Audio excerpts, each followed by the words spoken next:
नमस्कार मित्रों। द स्वदेश में आपका स्वागत है। यहाँ करते हैं हम लोग देश में हो रही राजनीति पर चर्चा। एक गाना बड़ा प्रसिद्ध हुआ था, जो तुमको हो पसंद वही बात कहेंगे, तुम दिन को अगर रात कहो रात कहेंगे।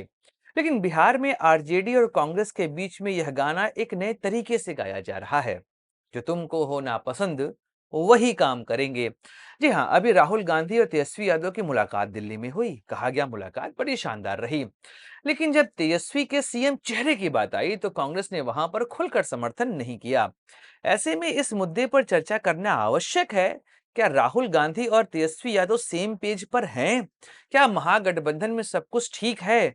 चलिए करते हैं बात इस विषय पर। नमस्कार दोस्तों, मैं हूं सुधांशु, आप देख रहे हैं द स्वदेश। दोस्तों, द स्वदेश एक मंच है जहां पर हम निष्पक्ष पॉलिटिकल एनालिसिस करते हैं। अगर आपको हमारा पॉलिटिकल एनालिसिस पसंद आता है तो आप यूपीआई के माध्यम से हमारी मदद भी कर सकते हैं। बाकी हमारे चैनल को सब्सक्राइब करिए, वीडियो को लाइक करिए और वीडियो को शेयर जरूर करिए।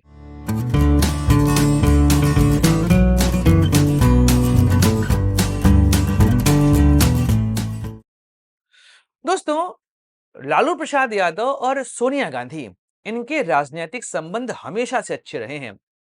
2004 का वह दौर याद आता है जब यूपीए का निर्माण हुआ था। कांग्रेस अचानक से सत्ता बनाने के करीब आ गई। तो ये हुआ कि प्रधानमंत्री कौन बने? सोनिया गांधी का चेहरा आगे रखा गया। लेकिन उनके विदेशी मूल का मुद्दा प्रमुखता से यहां पर उठा। उमा भारती और सुषमा स्वराज, इन्होंने खुलकर विरोध किया सोनिया गांधी के प्रधानमंत्री बनने का। कहा कि हम अपना सर मुड़वा लेंगे अगर सोनिया गांधी प्रधानमंत्री बनती हैं। एक खबर और आई कि राहुल गांधी और प्रियंका गांधी भी नहीं चाहते थे कि सोनिया गांधी प्रधानमंत्री बने। लेकिन हाँ, विदेशी मूल के मुद्दे पर अगर किसी व्यक्ति ने सर्वाधिक सोनिया गांधी का समर्थन किया था तो वह थे लालू प्रसाद यादव। लालू प्रसाद यादव और सोनिया गांधी के रिलेशंस राजनीतिक तौर पे बहुत शानदार रहे हैं। कई ऐसे मुद्दे पर जहां पर सोनिया गांधी फंसी हैं, लालू प्रसाद यादव हमेशा वहां पर खड़े रहे। लेकिन फिर एक ऐसा मुद्दा आता है जहां से राहुल गांधी की एंट्री होती है और कांग्रेस और आरजेडी के संबंध अप एंड डाउन चलने लगते हैं। और वह था जब एक ऑर्डिनेंस लाया गया था, एक तरीके से लालू प्रसाद यादव को बचाने के लिए। उस ऑर्डिनेंस को भरे समाज में राहुल गांधी ने फाड़ दिया था। और कई बार ऐसा हुआ कि राहुल और लालू यह सेम पेज पर हमको नहीं दिखाई दिए। लेकिन हाँ, राहुल गांधी और तेजस्वी यादव के रिलेशंस यदा कदा हमको अच्छे दिखाई देते हैं। लेकिन वर्तमान समय में जो बिहार की राजनीति चल रही है, जिस तरीके से राजेश राम, कृष्णा लावरू, कन्हैया कुमार, इनको राहुल गांधी प्रमोट कर रहे हैं, वह तेजस्वी के चेहरे को डेंट तो मार ही रहा है, ऊपर से आरजेडी और कांग्रेस के राजनीतिक संबंधों को भी खराब कर रहा है। कन्हैया को लेकर तो लालू प्रसाद यादव गुस्से में ही रहते हैं। वह कन्हैया को बिल्कुल पसंद नहीं करते। वह चाहते हैं कि कन्हैया बिहार से चले जाएं। 2024 के लोकसभा चुनाव में भी जब कांग्रेस कन्हैया को बिहार से टिकट देना चाहती थी, उस समय लालू प्रसाद यादव ने वीटो लगाकर कन्हैया को दिल्ली भेज दिया था। लेकिन अभी राहुल गांधी ने कन्हैया को फिर से यहां बिहार बुलाया है। यहां तक कि कन्हैया की यात्रा पलायन रोको नौकरी दो में वह शामिल भी हुए हैं। लेकिन लालू और राहुल के बीच में आखिर समस्या आ कहां रही? चलिए करते हैं इस विषय पर सही तरीके से बात। पहले बात करते हैं वोट बैंक की, और यहां पर वोट बैंक की बात करेंगे हम तीन मुद्दों पर। पहला सवर्ण वोट बैंक, दूसरा मुस्लिम यादव वोट बैंक और तीसरा दलित वोट बैंक। सवर्ण वोट बैंक पर आते हैं। अब आपको पता है कि बिहार में लालू यादव की राजनीति अगड़ा बनाम पिछड़ा ही रही है। वह बिहार के कई सारे लोग उनको ऐसा मानते हैं कि उन्होंने वहां पर जो पिछड़े थे उनको सही तरीके से आवाज दी। लेकिन आरोप भी लगते हैं कि बैकवर्ड क्लास में उन्होंने ईबीसी समाज के लिए कोई खास काम नहीं किया। इस वजह से ईबीसी समाज आज भी उनको वोट नहीं देता, वह नीतीश कुमार की तरफ जाता हमको दिखाई देता है। लेकिन हाँ, मुस्लिम यादव वोट बैंक उनके साथ हमेशा रहा। सवर्ण राजनीति में राहुल गांधी इस समय एंट्री करना चाह रहे हैं, और वह भी कन्हैया कुमार के सहारे। अब बात यह है कि कन्हैया कुमार आते हैं भूमियार जाति से, जो कि अगड़ी जाति है। और राहुल गांधी जिस तरीके से कन्हैया कुमार को समर्थन दे रहे हैं, उनके साथ यात्राएं कर रहे हैं, फोटो खिंचा रहे हैं, उनका हाथ इस समय कन्हैया के सर पर साफ दिखाई दे रहा है। लालू को यह दिक्कत नहीं है कि वह सवर्ण राजनीति यहां पर कर रहे हैं, क्योंकि लालू को पता है कि आरजेडी को सवर्ण समाज वोट देता नहीं है। उनको वोट मिलता है मुस्लिम और यादव समाज का। ऐसे में सवर्ण जातियों से उनको समस्या नहीं कि राहुल वहां पर इस समय राजनीति करते हमको दिखाई दे रहे हैं, क्योंकि सवर्ण समाज बीजेपी को वोट देता है और जितना कन्हैया को यहाँ पर फोर्स किया जाएगा राजनीति के लिए, उतना ही सवर्ण वोट बैंक कांग्रेस की ओर आता हमको दिखाई देगा। लेकिन बात यह है कि कन्हैया सवर्ण समाज से तो आते हैं, लेकिन उनकी राजनीति में वह सवर्ण पुट है नहीं। जेएनयू से पढ़े लिखे हैं, वहां से आते हैं। ऐसे में जब जब कन्हैया का चेहरा मीडिया में आता है तो तेजस्वी यादव के शिक्षा की बात शुरू हो जाती है। इसलिए कन्हैया के सहारे कहीं ना कहीं तेजस्वी यादव की शिक्षा पर अटैक होने लगता है। तेजस्वी का बयान और कन्हैया के बयान की तुलना शुरू हो जाती है।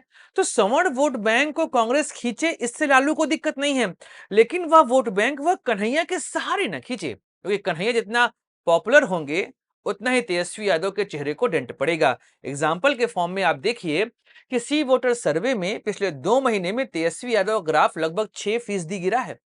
और इस डेंट को सबसे अधिक दिया है किसने? प्रशांत किशोर और कन्हैया कुमार ने। इस वजह से आरजेडी की चिंता बढ़ रही है कि जितना ज्यादा कन्हैया प्रमोट होंगे, उतना ही तेजस्वी के चेहरे को यहां पर डेंट पड़ता दिखाई देगा। अब बात करते हैं यादव वोट बैंक की, फिर आते हैं मुस्लिम वोट बैंक पर।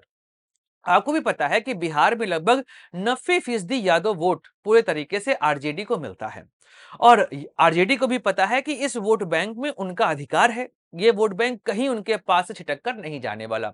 सबसे बड़ा चेहरा यादव समाज का इस समय आरजेडी के पास है, वह है लालू प्रसाद यादव, और उन्होंने अपनी लीगेसी तेजस्वी यादव को ट्रांसफर कर दी है।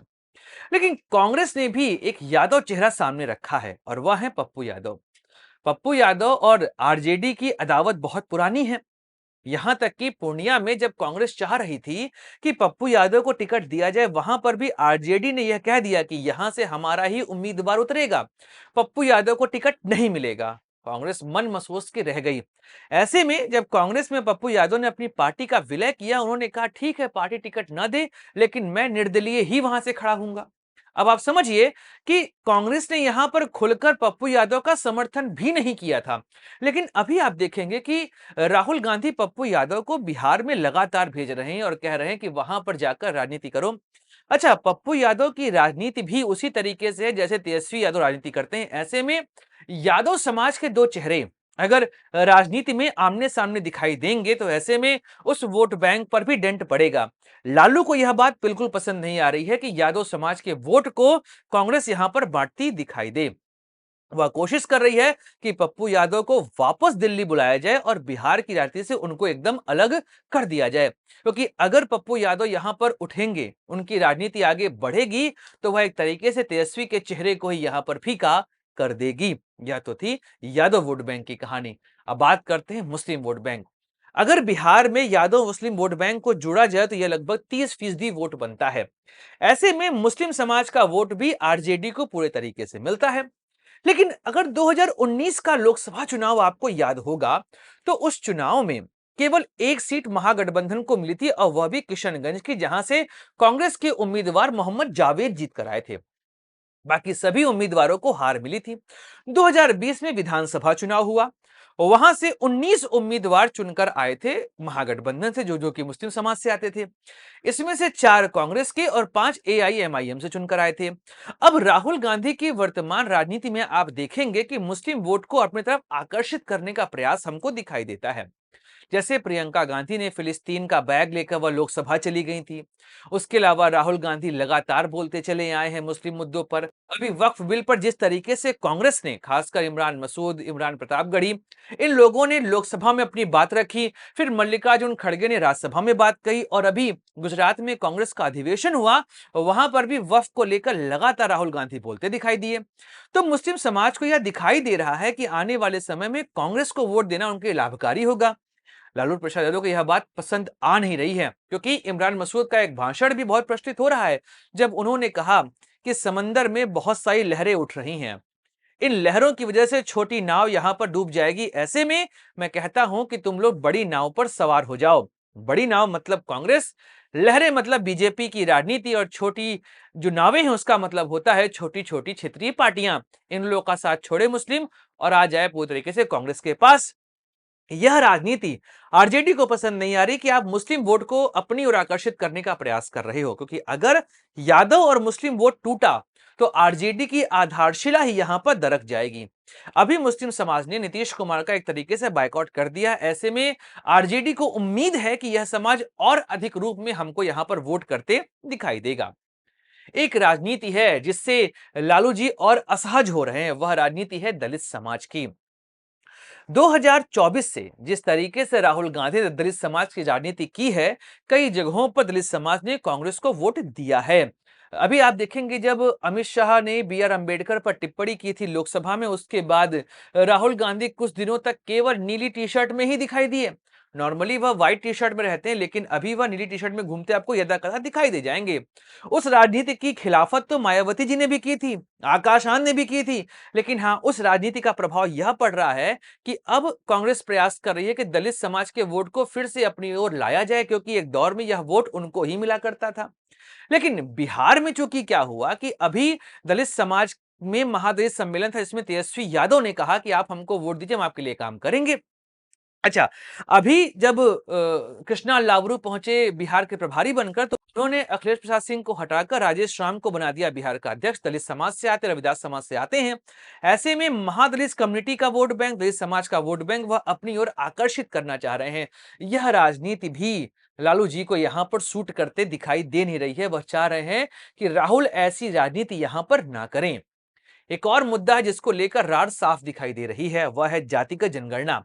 जब महागठबंधन की सरकार 2023 में बिहार में चल रही थी, तब उस दौर में जातिगत जनगणना की रिपोर्ट आई थी। उस रिपोर्ट को लेकर आरजेडी, कांग्रेस इन सब ने कहा कि हमारी वजह से यह जनगणना संपन्न हुई। अब जब महागठबंधन की सरकार 2024 जनवरी में चली गई, उसके बाद जातिगत जनगणना की रिपोर्ट को तभी भी आरजेडी जो है इस रिपोर्ट को क्लेम करते हमको दिखाई दे रही थी। लेकिन राहुल गांधी 2025 के जनवरी में जब बिहार पहुंचे, उन्होंने कहा कि यह जातिगत जनगणना पूरी तरीके से फर्जी है। मतलब जिस सरकार में रहते जातिगत जनगणना की रिपोर्ट आई, आप उसका भाग हुआ करते थे, आज आप उसी जनगणना का विरोध कर रहे हैं। और तेजस्वी यादव उस जनगणना का अभी भी फायदा उठा रहे हैं। उनको वो कहते दिखाई दे रहे हैं कि भाई यह जनगणना हमारी वजह से ही संभव हुई थी। ऐसे में राहुल का यह कहना कि यह जनगणना फर्जी है, अब यहां पर भी क्लैश हमको दिखाई दे रहा है आरजेडी और कांग्रेस के बीच में। तो बात स्पष्ट है कि लगातार राजनीति ऐसी होती जा रही है बिहार में कि जो तुमको हो नापसंद वही काम करेंगे। हम यहां पर देख सकते हैं सवर्ण वोट बैंक को लेकर जैसी राजनीति हो रही है, उसमें मेन यहां पर कन्हैया कुमार है। दलित समाज की राजनीति में भी लालू असहज हमको दिखाई दे रहे हैं। यादव मुस्लिम वोट बैंक में भी राहुल की राजनीति से हमको लालू असहज दिखाई दे रहे हैं। तो यह सभी मुद्दे इस समय आरजेडी और कांग्रेस के बीच में समस्या पैदा कर रहे हैं। ऐसे में आने वाले समय में महागठबंधन की रार हमको सड़कों पर आती दिखाई देगी। और पलायन रोको नौकरी दो यात्रा में तेजस्वी यादव कटाक्ष किसी ने भूला नहीं है, और यह कटाक्ष भी आने वाले समय में आपको बड़ा सीरियस इशू बनता दिखाई देगा। तो दोस्तों, वीडियो समाप्त करते हैं, मिलेंगे अगले वीडियो में, बात करेंगे किसी और राजनीतिक मुद्दे की। अपने दोस्त सुधांशु को दीजिए इजाजत। Like share subscribe the channel. जय हिंद, वंदे मातरम, भारत माता की जय।